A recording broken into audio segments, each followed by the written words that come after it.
बातें करते हम खेतों की और उसके रखवाली की, बाग बगीचा फल फूलों और फसलों की हरियाली की। हम बीजों की बातें करते उत्तम जल संसाधन की, हम तकनीकी बातें करते फसलों के उत्पादन की। हर किसान का सपना सच हो जीवन सुखद बनाने को, गाँव-गाँव के हर आंगन का प्यारा सा ये दर्शन। कृषि दर्शन, कृषि दर्शन, कृषि दर्शन, कृषि दर्शन, कृषि दर्शन, कृषि दर्शन, कृषि दर्शन, कृषि दर्शन। नमस्कार, स्वागत है आपके अपने कार्यक्रम कृषि दर्शन में, जहां पे आप हर दिन नई नई जानकारियों और विशेषज्ञों से रूबरू होते हैं। कार्यक्रम की शुरुआत हो चुकी है। आइए सबसे पहले देखते हैं कृषि समाचार। नमस्कार, कृषि समाचार में आपका स्वागत है। मैं हूं अंशुषी खलकड़ा। आइए देखते हैं आज कृषि समाचार में क्या है खास। जुताई के बाद खेत को खरपतवार से पूर्ण रूप से मुक्त करें। झारखंड के किसानों का बनेगा विशेष पहचान नंबर। देशी मूली की खेती के लिए अनुशंसित प्रभेद में लगाएं पूसा देशी। अब समाचार विस्तार से। जुताई के बाद खेत को खरपतवार से पूर्ण रूप से मुक्त करें और जरूरत पड़े तो फसल बोने से 1 से 2 दिन के अंदर शाकनाशी का उपयोग करें। झारखंड के किसानों का यूनिक आईडी यानी विशेष पहचान नंबर बनाया जाएगा। राज्य में करीब 35 लाख किसान हैं। जिन किसानों का यूनिक आईडी बन जाएगा उनको बिरसा किसान के नाम से जाना जाएगा।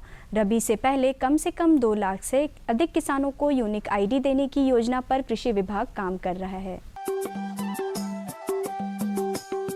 दुधारू पशुओं को बीमारियों से बचाने के लिए आहार व्यवस्था पर ध्यान देना जरूरी है। दुधारू पशुओं का आहार संतुलित होना चाहिए। 2 से 2.5 किलो दूध पर 1 किलो दाना मिश्रण होना चाहिए और 1 से 1.5 किलो दाना शारीरिक विकास के लिए ज़रूरी है। जो दुधारू पशु हैं उनको संतुलित आहार देना बहुत ही ज़रूरी है। संतुलित आहार में 2-3 तरह से हम लोग देते हैं। पहला है कि जो है मेंटेनेंस राशन, उसके बाद जो प्रोडक्शन राशन दूध उत्पादन के हिसाब से हर 2-2.5 किलो पे दूध पे 1 किलो दाना मिश्रण होना चाहिए। उसके अलावा 1 से 1.5 किलो मेंटेनेंस राशन शरीर के मेंटेनेंस के लिए पशु को देना है। और दाना बिल्कुल संतुलित होना चाहिए। संतुलित करने का मतलब उसमें मकई, चोकर, बादाम की खल्ली, प्रोटीन का सोर्स, मिनरल मिक्सचर, नमक सभी का मिश्रण हो और भरपूर मात्रा में जितनी ज़रूरत है उतनी दे। तो इससे हमारे पशु जो है कि अगर भरपूर मात्रा में संतुलित आहार मिलता है तो इसमें बीमारी होने की संभावना काफ़ी कम होती है। देशी मूली की खेती से अधिकाधिक उत्पादन लेने के लिए 10 से 12 किलोग्राम बीज प्रति हेक्टेयर लगाएं।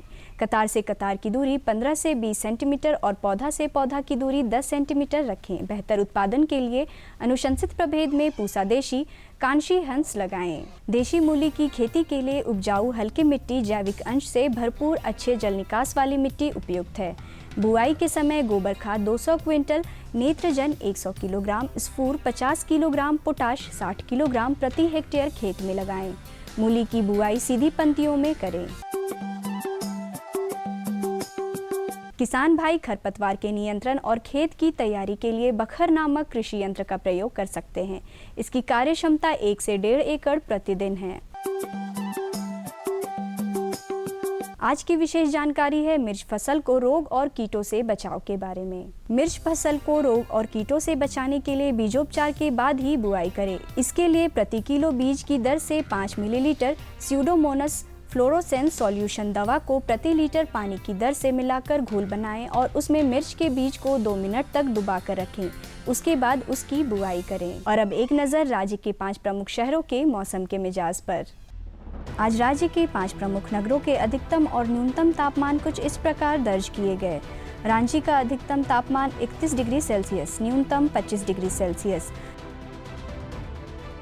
जमशेदपुर का अधिकतम तापमान 31 डिग्री सेल्सियस और न्यूनतम 26 डिग्री सेल्सियस।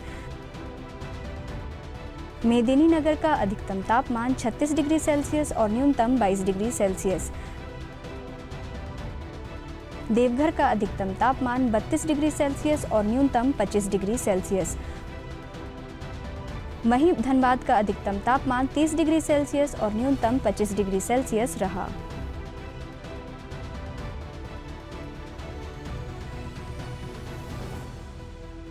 कृषि समाचार में आज इतना ही। अगले दिन अगले अंक में फिर मुलाकात होगी कुछ ताज़ा तरीन खबरों के साथ। तब तक के लिए दीजिए इजाज़त। नमस्कार, जोहार।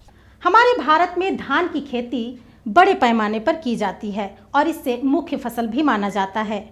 आमतौर पर यह मानसून की खेती है और कई राज्यों में इसकी खेती 2 बार की जाती है, लेकिन झारखंड में इसकी खेती बड़े पैमाने पर की जाती है और हमारे किसान अधिक से अधिक मुनाफा भी कमा रहे हैं। ऊपरी जमीन और निचली जमीन पे धान की बुआई कर और इसकी देखरेख हमारे किसान भाई कैसे करें, जानने के लिए आइए सीधे चलते हैं विशेषज्ञ के पास। धान का मौसम है और ऐसे में ऊपरी और निचली ज़मीन पे धान कैसे लगाएं, इस बारे में जानकारी देने के लिए हमारे साथ विशेषज्ञ के तौर पे हैं डॉक्टर परवेज आलम। जो भी किसान भाई अभी धान लगाने जा रहे हैं, झारखंड की अगर ज़मीन की बात करें तो ऊपरी, निचली और दोनों टाइप की है। तो ऐसे में अगर ज़मीन के चुनाव करें तो किस तरह के ज़मीन में धान लगाएँ और ऊपरी और निचली में धान लगाने की क्या प्रक्रिया है? ये हमारे जो झारखंड के जो हमारे किसान भाई हैं, ये आपको भी पता है कि झारखंड का जो मुख्य फसल है वो धान है ना। तो चाहे वो ऊपरी ज़मीन हो, चाहे वो मध्यम ज़मीन हो, चाहे निचली ज़मीन हो, हमारे किसान भाई हर जगह धान लगाते ही लगाते हैं। इसलिए इसमें तो कहीं शंका का कोई बात ही नहीं है कि किसान भाई धान लगाएं कि नहीं लगाएं, उनको लगाना ही लगाना है। अब प्रश्न ये उठता है कि ऊपरी धान में, ऊपरी ज़मीन में कैसे धान लगाएं और निचली में कैसे लगाएं। तो जहाँ तक हम सबको पता है, आपको भी पता है कि देखिए जो झारखंड का जो भौगोलिक संरचना है वो ऐसा है कि इसमें जो 60% यानी आधा से ज़्यादा ज़मीन जो है वो टाड़ में पड़ता है। और सबसे बड़ा गलती हमारे किसान भाई क्या करते हैं, टाड़ को खाली छोड़ देते हैं। वो नहीं चाहते हैं कि टाड़ में हम जा कर के हल बैल चलाएँ, उसमें धान की उपज हमको लें। ऐसा बिल्कुल नहीं करना चाहिए। अभी का जो समय है, देख रहे हैं कि पानी अब आपके खेत में नमी बहुत अच्छी मात्रा में अब है।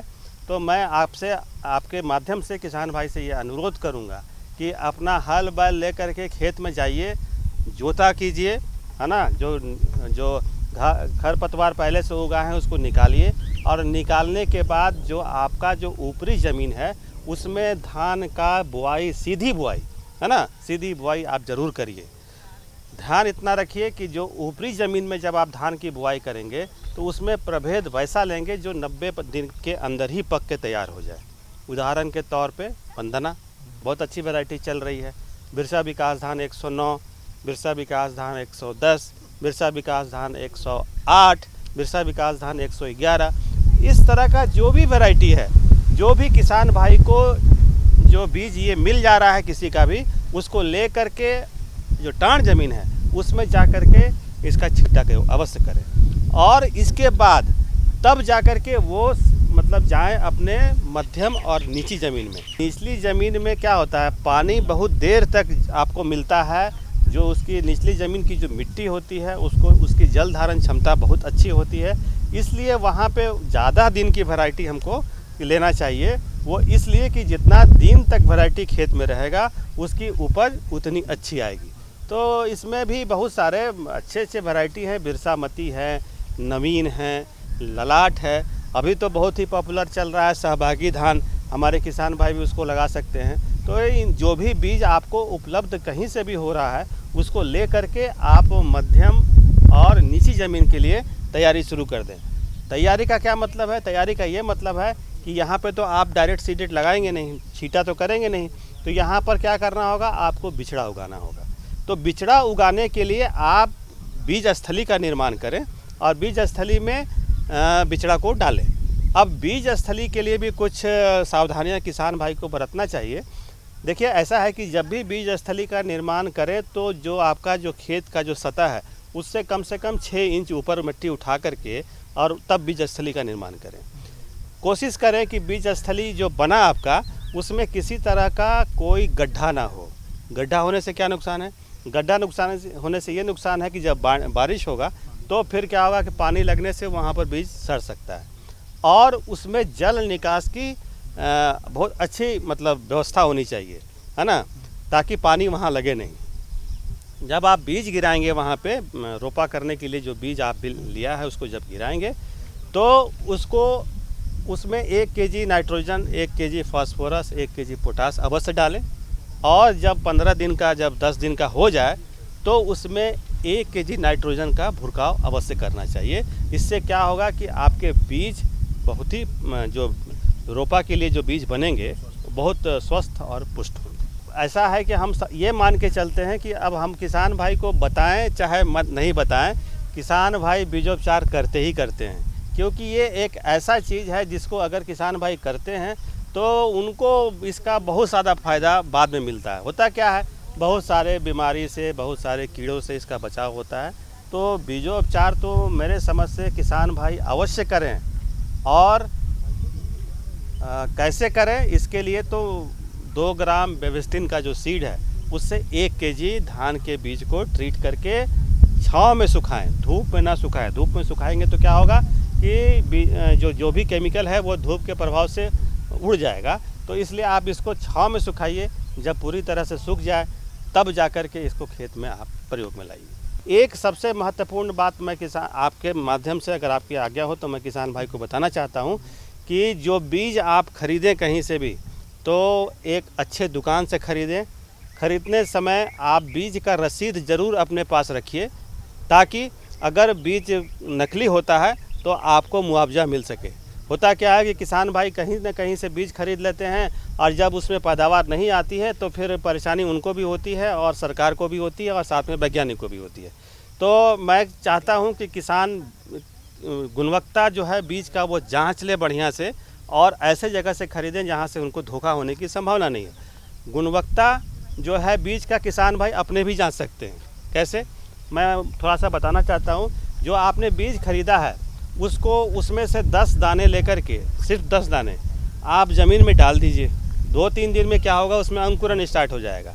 आप उसको फिर मिट्टी हटा के देख लीजिए, अगर 10 में से 8 दाने कम से कम जन्म गए हैं तो इसका मतलब है कि आपका बीज स्वस्थ है, यानी 80% जर्मिनेशन है।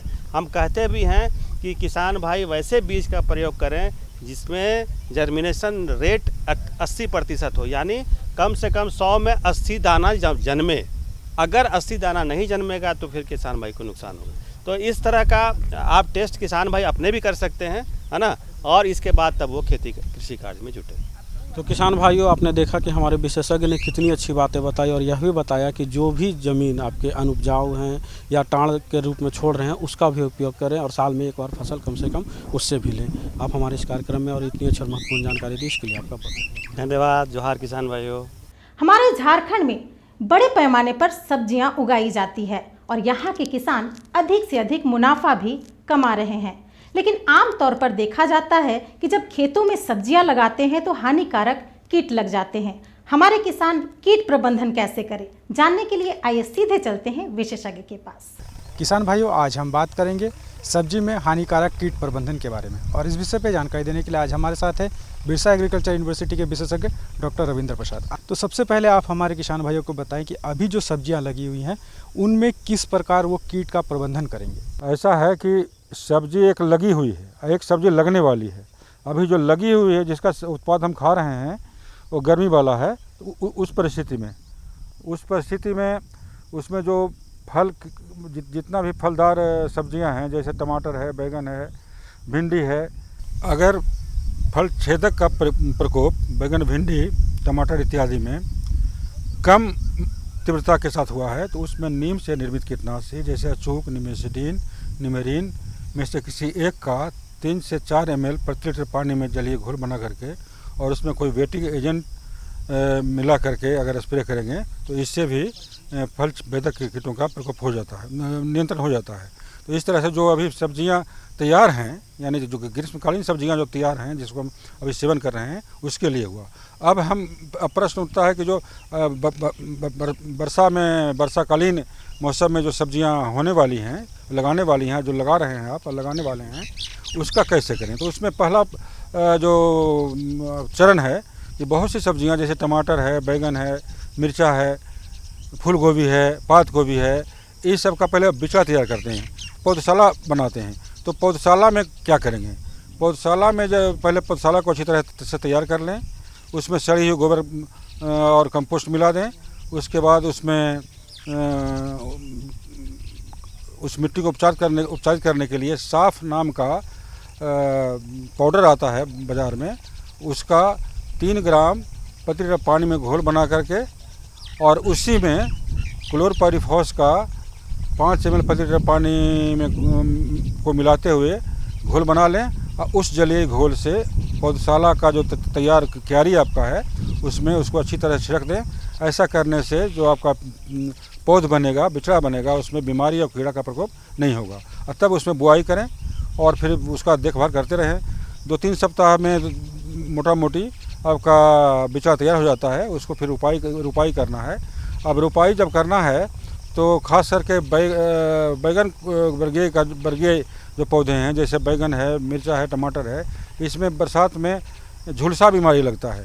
तो उससे बचने के लिए उनके पौध को उखाड़ने के बाद उसको स्टेप्टोसाइक्लिन नामक रसायन के घोल, जलीय घोल में, जिसमें कि 1 ग्राम को 10 लीटर पानी में घोलना है और उस बने हुए घोल में इन बिचड़ों को के जड़ों को डुबा लेना है। डुबाने के घंटा 2 घंटा बाद उसमें जब रोपाई करेंगे तो आपका जो झुलसा बीमारी होता है वो कम होगा और तब इसका रोपाई करें। उसके बाद में जब पौधा बढ़ने लगता है तो बढ़ते बढ़ते जब पुष्पन होने की अवस्था आती है तो उसमें शीर्ष छेदक और फल छेदक का प्रकोप होता है। तो उससे बचने के लिए अगर कम मात्रा में कीड़ा का प्रकोप हुआ है तो नीम से निर्मित कीटनाशी निमेसिडीन, अचूक, निमेरीन, नीम गार्ड इत्यादि में से किसी एक का 5 ml नीम से निर्मित कीटनाशी को 1 लीटर पानी में घोलें और उसमें कोई वेटिंग एजेंट जैसे कि अस्टिकॉल आता है, टिपोलॉजी आता है, किसी एक का आधा ml प्रति लीटर पानी के दर से घोल लें और इस जो घोल तैयार होगा उसका जलीय घोल का साफ मौसम में खड़ी फसल पर छिड़काव करें तो आपका जो समस्या है फल छेदक का इन सब्जियों में वो पूरा हो जाएगा। और अगर ज़्यादा प्रकोप हो रहा है उस हालत में फ्लुबेंडियम माइट नाम का रासायनिक कीटनाशी आता है, उसका 1 ml प्रति लीटर पानी या इंडोक्सा कार्ब का आधा ml प्रति लीटर पानी में घोल बना करके दोनों में से किसी एक का साफ मौसम में छिड़काव करेंगे तो ऐसा करने से भी आपके जो सब्जी की फसलें हैं उसमें फल छेदक कीट समेत और जो भी पत्तियों खाने वाले कीड़े हैं उसका भी निदान हो जाएगा और आपका सब्जी से भरपूर उपज मिलेगा। ऐसा करके आप फल छेदक कीट समेत जो और भी हानिकारक कीड़े होते हैं पत्तियों को खाने वाले, उनका भी निदान हो जाएगा और आप भरपूर फसल से उपज ले सकते हैं। तो जो पौधा जब हम लगा चुके होते हैं तो पहले तो पौधे बढ़ते हैं, पत्तियां निकलती हैं, तो पत्तियां में अगर कहीं कहीं छेद है तो इसका मतलब पत्रभक्षी कीट लगा हुआ है। तो इसमें पत्रभक्षी कीट लगा हुआ है तो उसके निदान के लिए जैसा हम अभी बता चुके हैं उन्हीं कीटनाशियों का प्रयोग करेंगे। उसके अलावा जैसे भिंडी है, बैगन है, इसमें देखिएगा कि आपका जो बढ़वार वाला क्षेत्र है, अग्र बिंदु है, वो सूख करके मुरझा गया है। खेत में पर्याप्त रूप में नमी है लेकिन फिर भी मुरझा गया है। तो इसका मतलब है कि उसके तना में कीड़ा का प्रकोप हो गया है, जो तना के गुदे को, आंतरिक भाग को खा गया है, जिसके चलते वो ऊपर से मुरझा गया है। तो इसको शीर्ष छेदक कहते हैं और वही बाद में फल छेदक बनता है भिंडी और बैगन में। तो ये भी एक लक्षण हुआ। तो इस परिस्थिति में अगर अवसा उस तरह से सूखे हुए मुरझाए हुए जो अग्रभाग है उसको चाकू से काट करके उसको मिट्टी में दबा दें ताकि उसमें जो छिपा हुआ कीड़ा है वो मर जाए और उसका फैलाव कम से कम हो। उसके बाद आप जब फलन की अवस्था आएगी तो उसमें देखिएगा कि कहीं कहीं फल में छोटे छोटे छेद हो गए हैं। कभी कभी तो ऐसा भी होता है कि छेद दिखता नहीं है। फिर और बाद में जब हम उसको तोड़ते हैं और किचन रूम में रसोई घर में काटने के लिए ले जाते हैं तो उसमें देखते हैं कि उसके अंदर बैगन में, भिंडी में कीड़ा है। तो उस परिस्थिति में भी आप समझ जाइएगा कि इस कीड़ों का प्रकोप हुआ है। और जो इसका निदान है अभी हम बता चुके हैं कि नीम से निर्मित कीटनाशी अथवा ज़्यादा प्रकोप की अवस्था में रासायनिक कीटनाशी के जलीय घोल का छिड़काव करके आप इन फसलों को इन कीड़ों से होने वाले नुकसान को बचा सकते हैं और भरपूर उपज ले सकते हैं। डॉक्टर साहब, आप हमारे इस कार्यक्रम में और इतनी अच्छी जानकारी दी, इसके लिए आपका बहुत बहुत धन्यवाद। धन्यवाद किसान भाई। तो ये थी हमारी आज की जानकारी। हमारी जानकारी आपको कैसी लगी आप हमें हमारे इस पते पर लिख सकते हैं। हमारा पता है कार्यक्रम कृषि दर्शन, कृषि प्रकोष्ठ द्वारा केंद्र निदेशक दूरदर्शन केंद्र रातू रोड रांची। पिन संख्या है 834001। तो इसी तरह से हमारा कार्यक्रम देखते रहिए और लाभान्वित होते रहिए। फिर मिलेंगे, तब तक के लिए नमस्कार।